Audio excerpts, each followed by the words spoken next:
The first gunshot of the evening echoed through Abigail Harrington's bedroom window, startling her from her embroidery as she instinctively glanced toward the framed daguerreotype of her late husband Edward.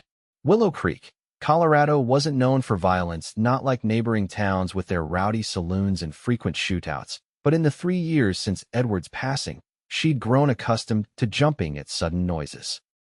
At 26, Abigail had resigned herself to a life of quiet solitude, at least until tonight's town meeting where she intended to announce plans that would surely scandalize every gossip from here to Denver.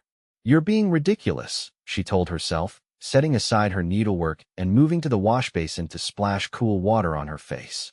The late afternoon sun of summer 1876 cast long shadows across her bedroom, illuminating the simple furnishings of the home she'd shared with Edward for 4 short years before consumption took him. Abigail studied her reflection in the small mirror above the basin. Her honey-brown hair was pinned neatly at the nape of her neck, her blue eyes clear despite the anxiety churning in her stomach. The black dress she wore, one of 3 morning gowns that had become her uniform, suddenly felt suffocating.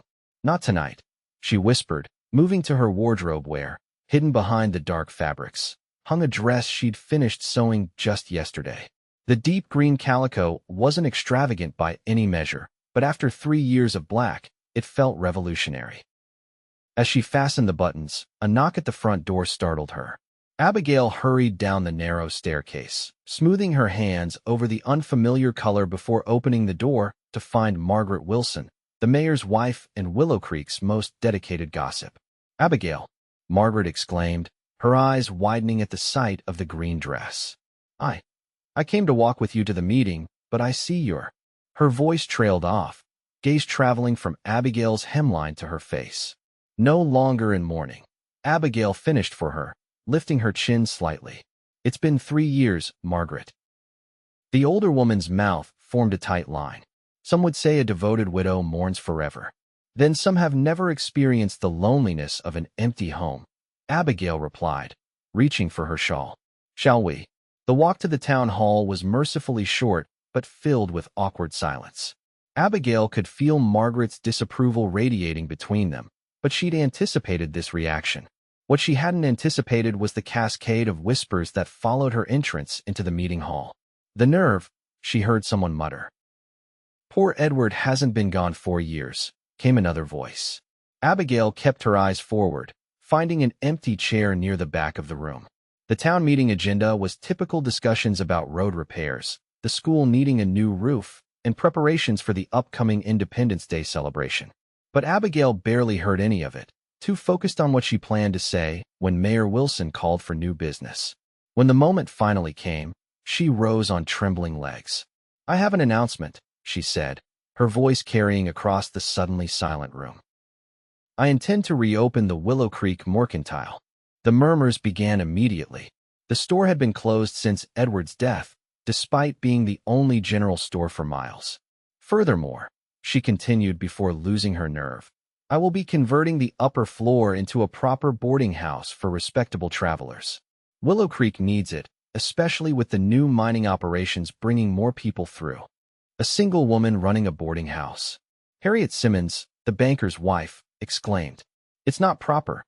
I'm a widow, not an unmarried girl," Abigail countered. "And I need to support myself." "Your husband left you comfortable enough," Thomas Green, who'd been eyeing the mercantile property for years, called out. "This is unseemly, Abigail." "What's unseemly is expecting me to live off dwindling savings when I'm perfectly capable of running a business," she replied, her voice stronger now. "Edward taught me everything about the mercantile. I kept his books for years." Mayor Wilson cleared his throat. "Perhaps, Mrs. Harrington, you might consider selling the property to someone more suited to commerce." "Mr. Green has expressed interest." "I'm not selling," Abigail interrupted. "And I'm reopening next week. I simply wanted to inform the town as a courtesy." She sat down, heart hammering in her chest, as the room erupted in disapproving chatter. But she'd done it, made her declaration. There was no turning back now. After the meeting, Abigail avoided the clusters of townspeople, slipping out a side door to escape their judgment. The evening air felt cool against her flushed cheeks as she hurried toward home. only to pause at the sound of approaching hoofbeats. A tall figure on horseback materialized in the twilight. The rider pulled his mount to a stop beside her, and Abigail looked up to see a man she didn't recognize, a rare occurrence in a town as small as Willow Creek. "Evening, madam," he said, touching the brim of his worn hat. His voice was deep with a slight drawl that marked him as not local. "Might be I'm lost. Looking for somewhere to get a hot meal and a bed for the night." Abigail hesitated, taking in his appearance.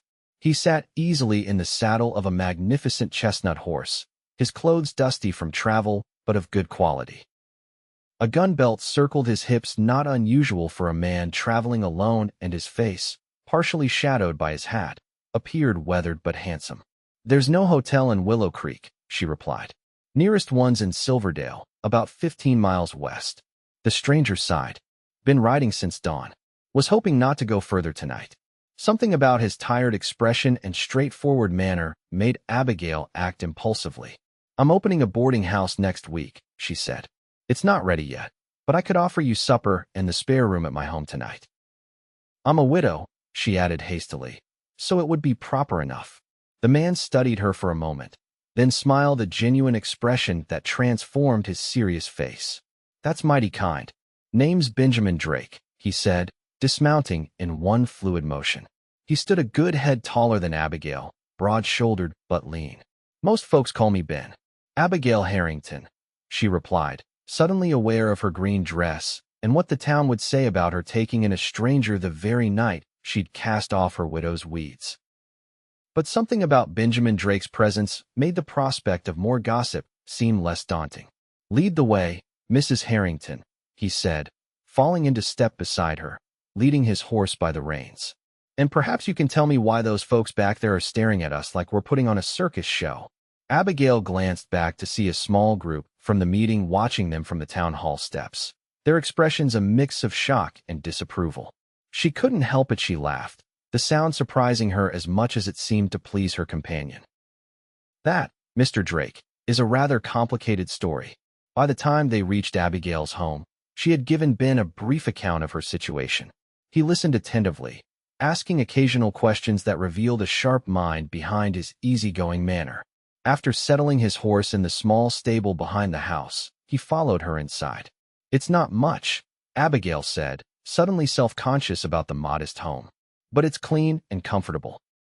"It's a palace compared to where I've been sleeping lately," Ben replied, removing his hat to reveal dark hair that curled slightly at the ends. In the lamplight, she could see his eyes were a warm hazel, crinkled at the corners from smiling or squinting into the sun. "Trail bedrolls aren't known for comfort." "Are you a cowhand?" she asked, moving to stoke the kitchen stove fire. "Sometimes," he answered. "Drove cattle up from Texas more times than I can count. But lately I've been working as a scout for the railroad. They're surveying lines through these parts." "That explains why you're passing through our little town," Abigail said, setting water to boil for coffee. "We're hardly on the main routes." Ben nodded, setting his hat on a hook by the door with the comfortable familiarity of a man used to making himself at home wherever he found himself. "Railroad's looking at a few possible routes. I'm checking the terrain, water sources, that sort of thing."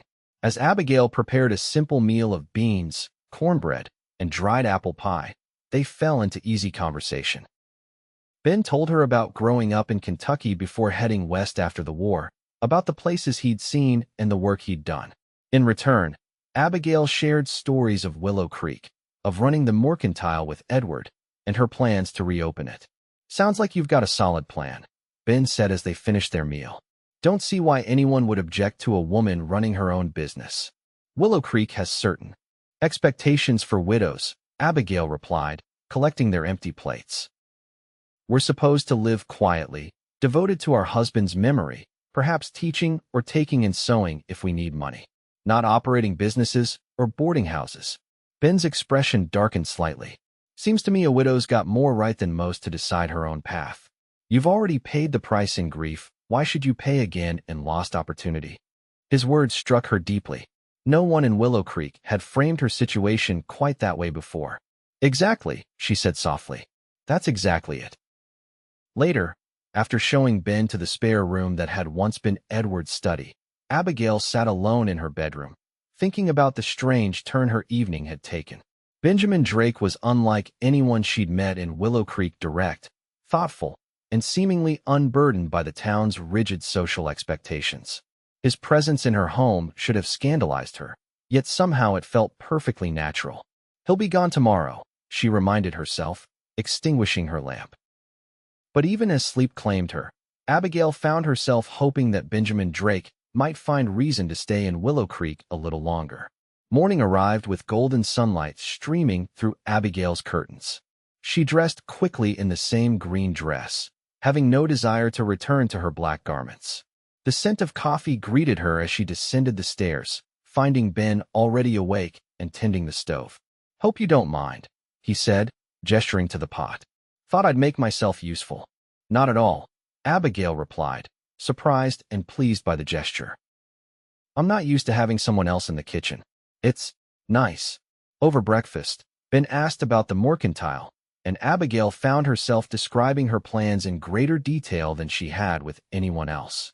He listened attentively, occasionally offering practical suggestions that revealed his own business acumen. "I'd like to see it," he said finally. "The store. If you wouldn't mind showing me." Abigail hesitated only briefly. "I'd be happy to, though it's been closed for some time. It will need work before reopening."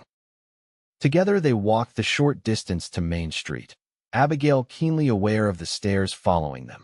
The mercantile stood at the corner, its large display windows dusty but intact, the faded sign above the door reading Harrington's General Merchandise.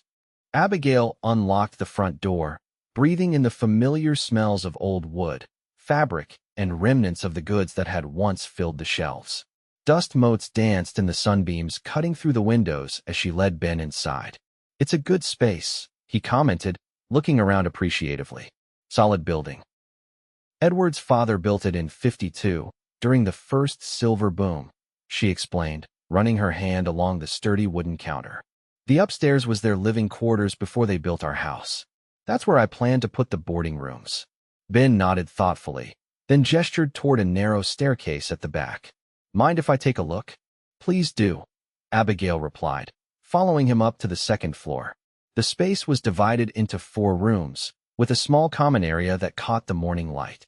Ben walked through each room, examining the structure with a professional eye. "You've got good bones here," he said. "Needs cleaning and some repairs, but nothing major from what I can see. How many rooms were you thinking of letting?" 3, Abigail answered. "I'd keep the 4th as a private sitting room for guests." They discussed the possibilities for nearly an hour, with Ben offering practical advice about everything from security considerations to fair pricing. His suggestions were thoughtful and respected her vision rather than trying to overrule it. As they finally emerged from the mercantile, Abigail was startled to find Reverend Stevens waiting outside, his expression stern beneath his white hair. "Mrs. Harrington," he said, pointedly ignoring Ben. "I wonder if I might have a word with you. Privately." Abigail felt heat rise to her cheeks. "Anything you wish to say to me can be said in front of Mr. Drake. He's been kind enough to offer advice about the boarding house." The Reverend's lips thinned. "It's precisely this situation that concerns me, Mrs. Harrington. There's talk in town." "There's always talk in town," Abigail replied evenly. "You were seen entering your home with this gentleman last evening, and now you appear in public in colored clothing, not 3 years since Edward's passing." The Reverend lowered his voice, though not enough to prevent Ben from hearing. "Think of your reputation, my dear. What would Edward say?" Before Abigail could respond, Ben stepped forward, his posture straight but non-threatening. "Reverend," he said respectfully, "Mrs. Harrington kindly offered me lodging when there was none to be had in town. She was a perfect hostess, proper in every way, and has been showing me her business plans this morning as I may be interested in investing." This last part was news to Abigail, but she kept her expression neutral as Ben continued. "As for her clothing, I believe a woman who's respected enough in this town to run its only general store should be permitted to dress as she sees fit. Wouldn't you agree?" The Reverend seemed taken aback by Ben's calm, reasonable tone. "Well, that is," he stammered, before gathering himself. "It's not about permission, Mr. Drake," Ben supplied.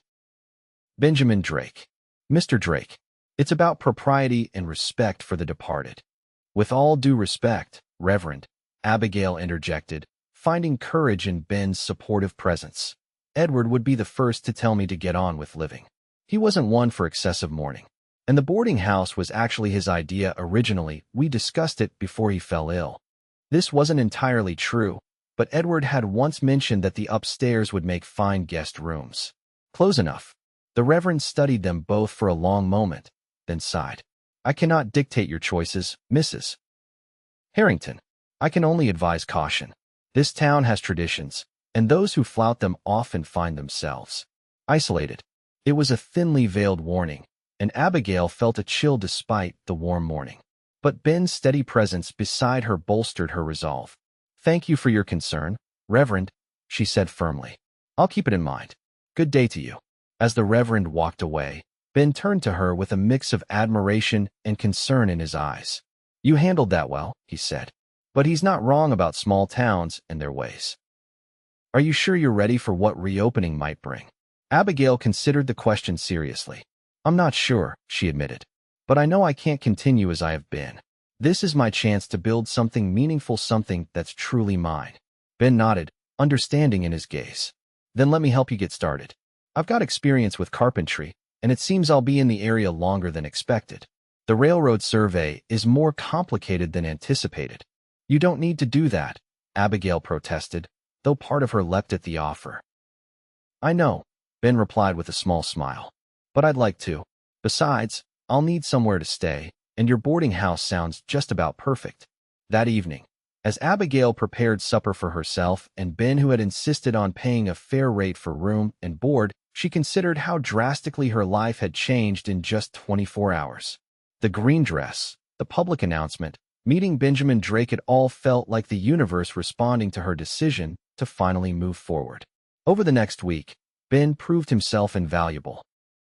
By day, he would ride out to complete his surveying work for the railroad, returning in the evenings to help Abigail with repairs to the mercantile building. They worked side by side, clearing out old stock, repairing shelves, and preparing the upstairs rooms for guests.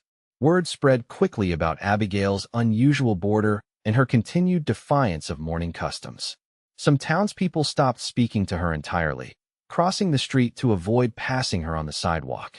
Others, however, seemed cautiously supportive, particularly younger women who secretly admired her independence. On the fifth day, as Ben was repairing a loose floorboard upstairs, Abigail found herself watching him work, admiring the competent way his hands manipulated tools and the kind patience with which he explained what he was doing.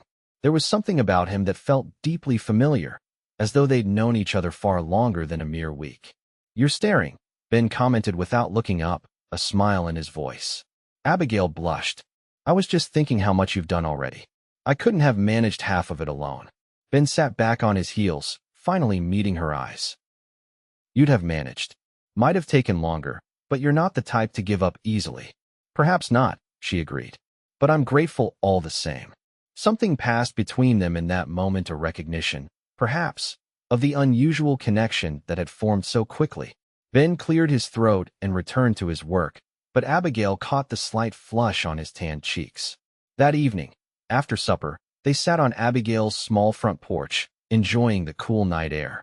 The silence between them was comfortable, broken only by the distant sound of a piano from the saloon at the edge of town. Tell me about him, Ben said suddenly. Your husband. The request surprised Abigail, but she found she wanted to share Edward with this man who had become so important to her. Edward was kind, she began slowly. Thoughtful. He loved books and ideas, which was unusual for a shopkeeper in a small mining town. He taught me to keep accounts and treated me like a partner, not just a wife. Ben listened attentively as she spoke, asking occasional questions that showed genuine interest rather than mere politeness. He sounds like a good man, Ben said when she finished. The kind who'd want you to be happy again. Abigail nodded, unexpectedly moved by his understanding. He would. Edward hated waste of any kind, especially wasted potential or wasted happiness. She hesitated, then asked, Have you ever been married, Ben? A shadow crossed his face. No. Came close once, before the war. Her name was Catherine. She couldn't wait for me to come back. Married someone else while I was fighting. Can't blame her, Really, none of us knew if we'd return. I'm sorry, Abigail said softly. Ben shrugged. It was a long time ago. Made me wary of settling down, I suppose. Hard to trust in permanence when you've seen how quickly everything can change. Yes, Abigail agreed. That's exactly it. Their eyes met, and Abigail felt a rush of connection, the shared understanding of loss, of having life's expectations upended, of learning to rebuild from what remained. Without thinking, she reached across the space between their chairs and touched his hand. Ben's fingers curled around hers, warm and strong. They sat that way for a long time, holding hands in the darkness, neither needing to speak. The following Sunday brought the moment Abigail had been dreading, her first church service since discarding her mourning clothes and taking in a male boarder. Ben offered to accompany her, an offer she gratefully accepted despite knowing it would only fuel the gossip. As they walked toward the white clapboard church, Abigail was acutely aware of her robin's egg blue dress, another new creation, and the man walking beside her. The usual pre-service chatter died as they approached, replaced by pointed silence and stares. Heads high, Ben murmured, offering his arm. Nothing to be ashamed of. Abigail took his arm, drawing strength from his confidence as they entered the church. They found seats near the back, but even there, Abigail could feel the weight of judgment pressing on her. When Reverend Stevens began his sermon on the virtues of widowhood, with pointed references to propriety and respectful remembrance, she knew it was directed at her.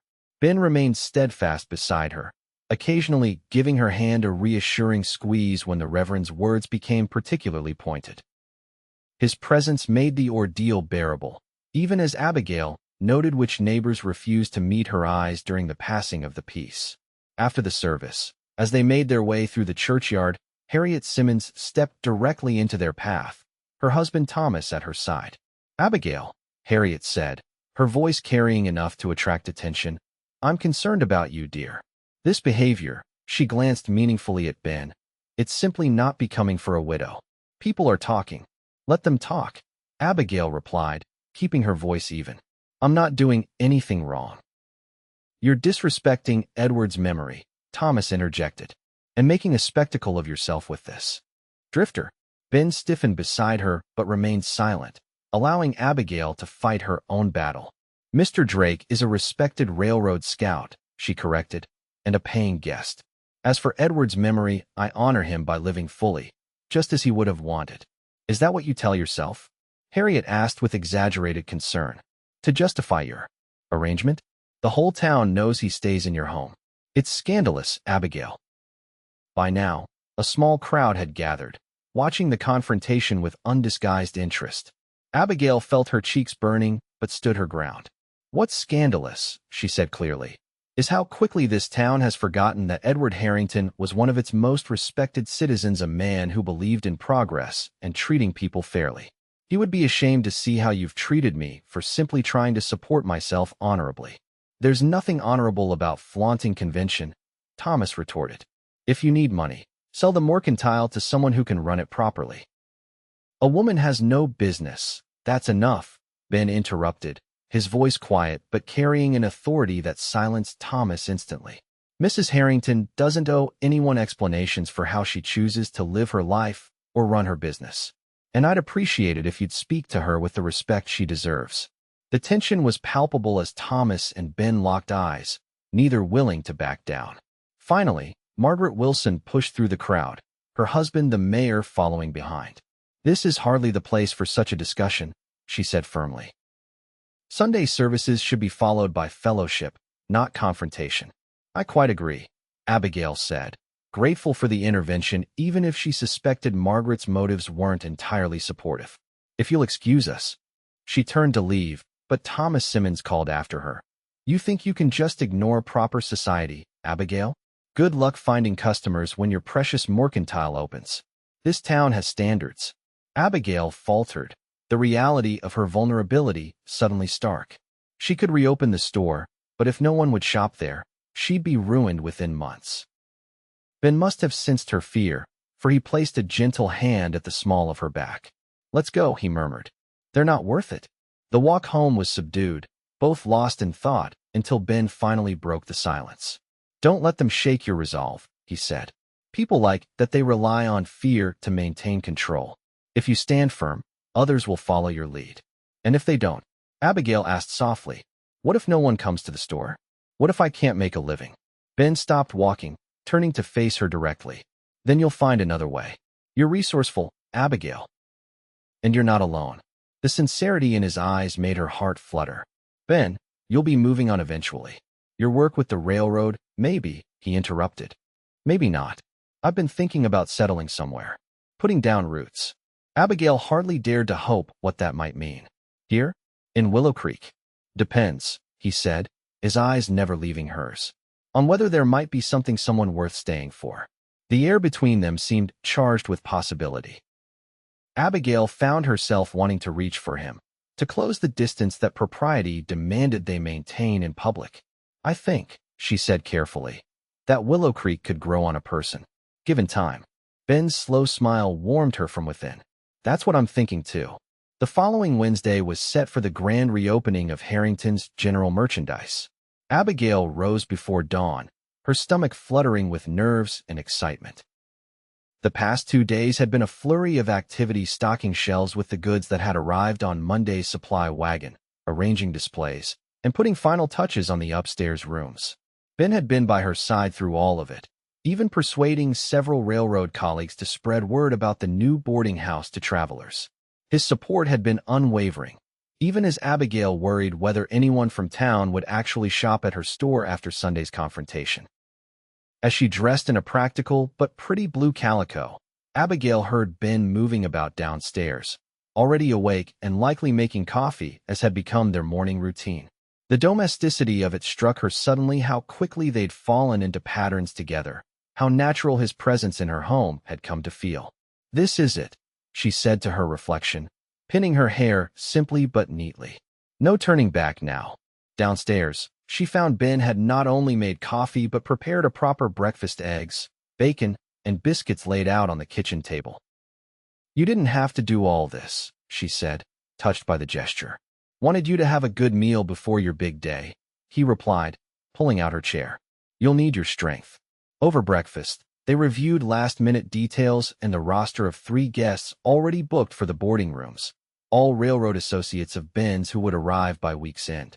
But beneath the practical conversation ran an undercurrent of something deeper, unspoken feelings that had grown between them over the past 10 days.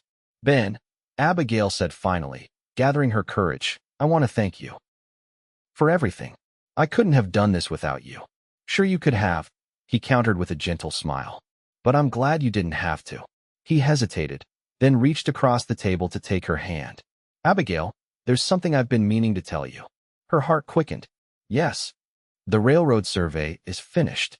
Has been for a couple days now. Oh, disappointment crashed through her. So you'll be leaving soon? That depends, he said, his thumb tracing circles on her palm. I've been offered a permanent position with the railroad. Station manager for the new depot they're planning to build. Hope sparked within her. Here? In Willow Creek. Ben nodded. They're announcing it today. The line's coming through, about a mile east of town. It'll change everything for Willow Creek, bring new people, new opportunities. That's wonderful news, Abigail exclaimed, genuinely pleased for the town despite their treatment of her. Then the full implication hit her. So you'll be staying? If I take the job, he said, his eyes intent on hers. But before I decide, I need to know something. These past days with you, they've meant something to me, Abigail. More than I expected. More than I thought possible after so many years alone. Abigail's breath caught. They've meant something to me too, Ben. I know it's fast, he continued.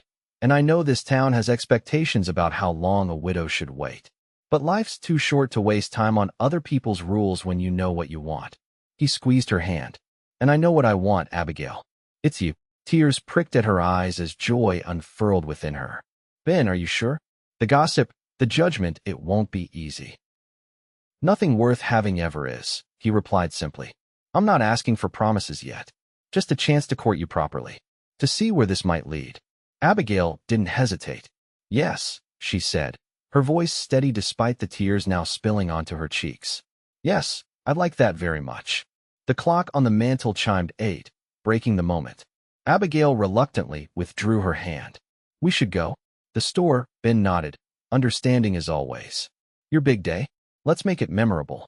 They walked to the mercantile together, Abigail's steps light despite her nervousness. The morning sun gilded Main Street as Ben unlocked the freshly painted front door of Harrington's general merchandise and held it open for her with a flourish. After you, Mrs. Harrington. Inside, everything was perfect, shelves neatly stocked, counters polished, the new sign for the Willow Creek boarding house hanging beside the stairs. Abigail moved through the space, making final adjustments while Ben lit the lamps despite the morning sunlight streaming through the windows. For atmosphere, he explained with a wink.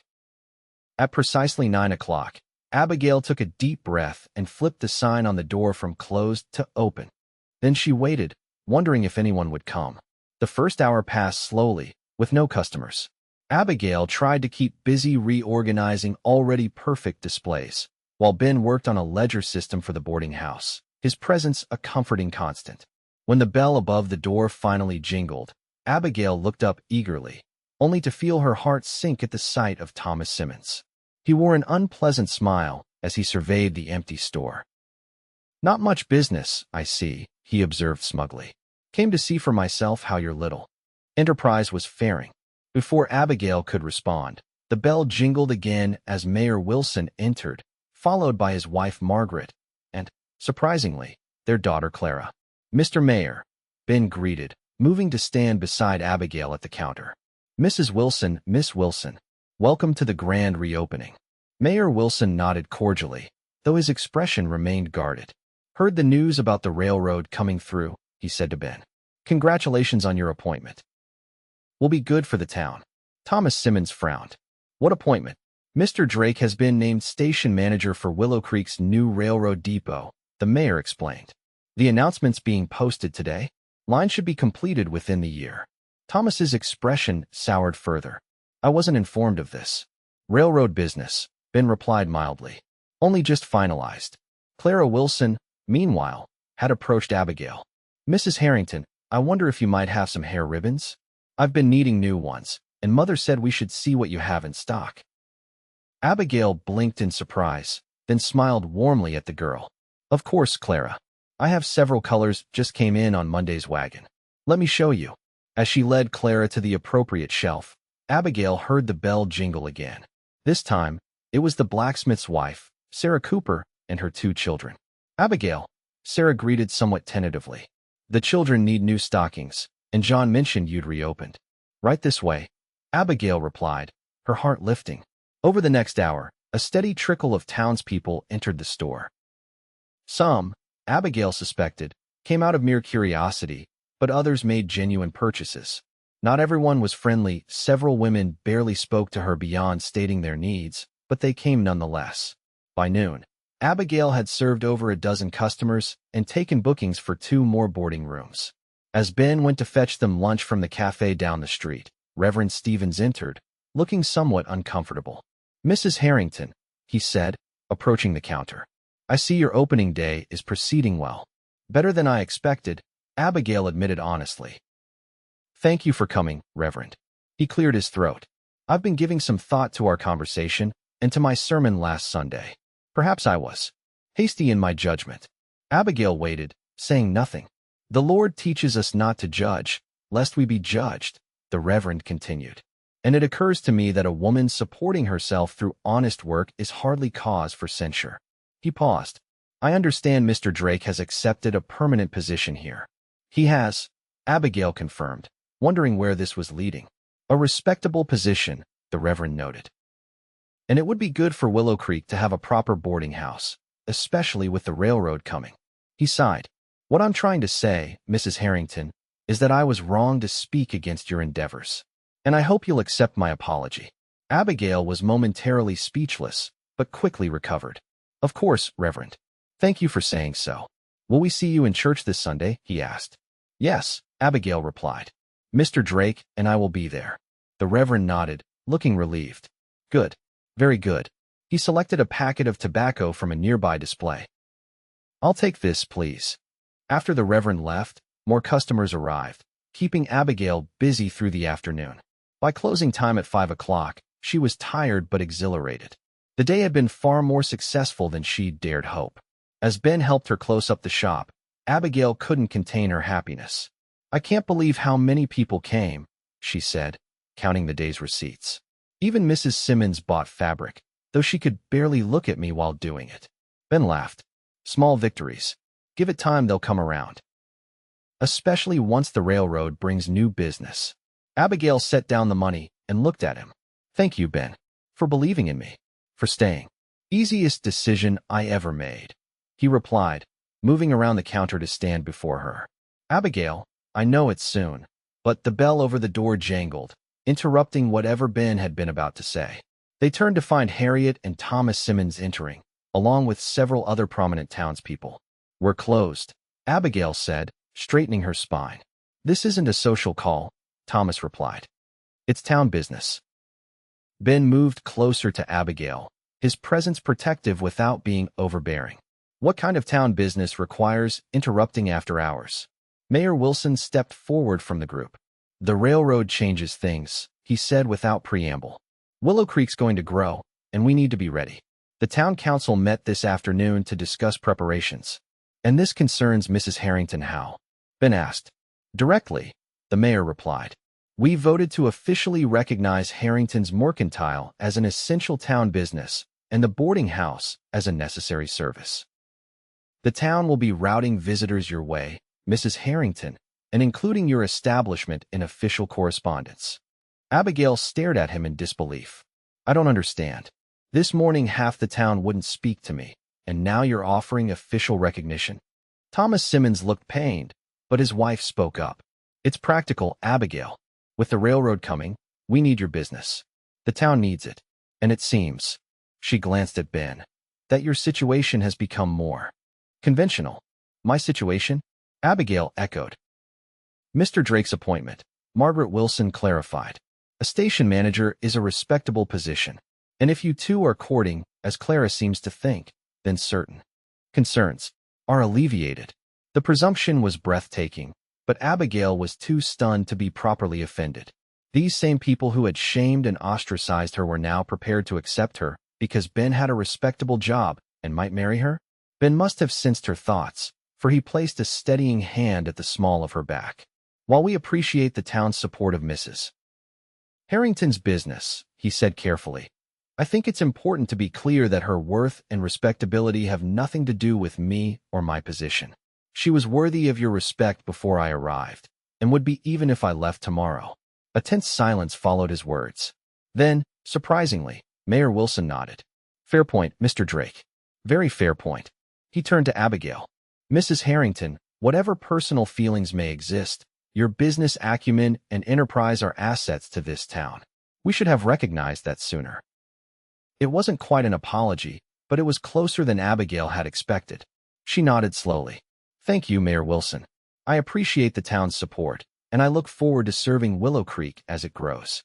With that diplomatic response, the delegation seemed satisfied. They filed out with awkward goodbyes, leaving Abigail and Ben alone once more. As the door closed behind them, Abigail let out a long breath. "Well, that was unexpected." Ben chuckled, shaking his head. "Small towns. They resist change until suddenly they don't." "They'll probably still gossip," Abigail noted. "Probably," Ben agreed. "But now they'll do it while shopping here."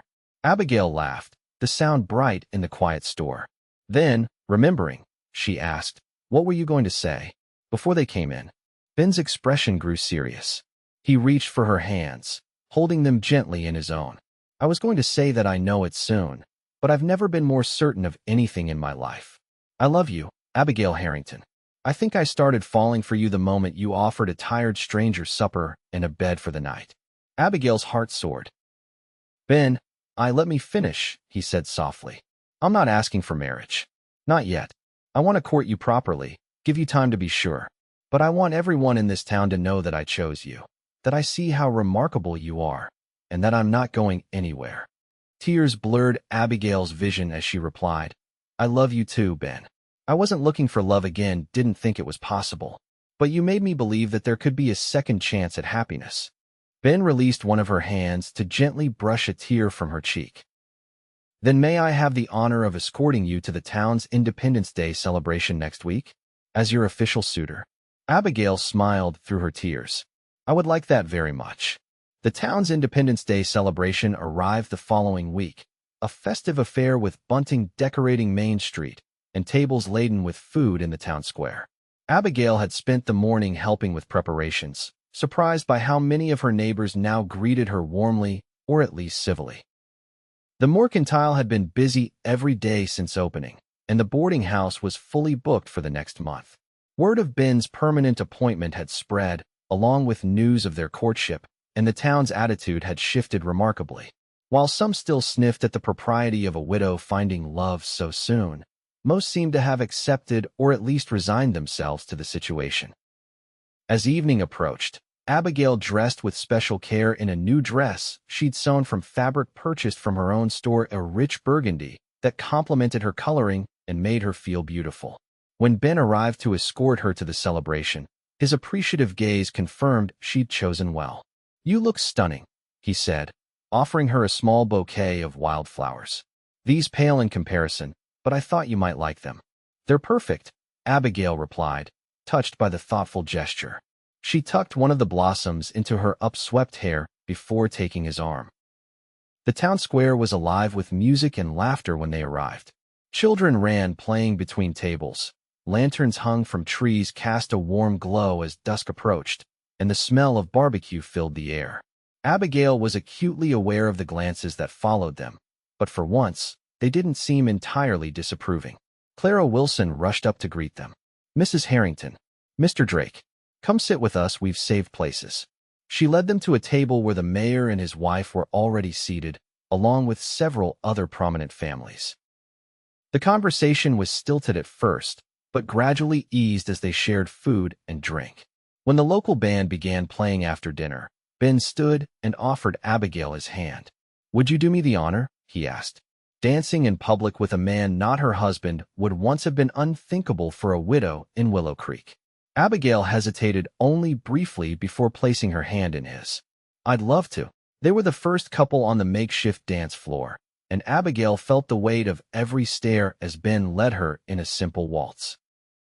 But his confident guidance and warm smile helped her focus on him rather than their audience. Everyone's watching, she murmured. Let them, Ben replied, drawing her slightly closer than strict propriety allowed. Let them see what moving forward looks like. Let them see that grief doesn't have to be forever. As the music continued, other couples joined them on the dance floor. Abigail caught glimpses of approving smiles from some of the younger women in town, and even a few of the older ones. Not everyone watched with approval, but she found she cared less than she would have expected. When the dance ended, Ben didn't immediately release her hand. Instead, he led her to the center of the town square, where the mayor was preparing to make the traditional Independence Day address. To Abigail's surprise, Ben whispered something to Mayor Wilson, who nodded and stepped aside. Ladies and gentlemen of Willow Creek, Ben called, his voice carrying across the square. I hope you'll forgive me for interrupting the proceedings, but there's something I'd like to say. The crowd quieted, all attention turning to them. Abigail felt her cheeks warm, but stood tall beside Ben. Many of you know me as the railroad's new station manager, Ben continued. But I hope that in time, you'll come to know me as something else as well. He turned to face Abigail directly, as a man who recognizes true worth when he sees it. Whispers rippled through the crowd as Ben took both of Abigail's hands in his. Abigail Harrington is the most courageous, determined woman I've ever known, he said, his voice softer but still carrying in the hushed square. She's faced grief and judgment with grace.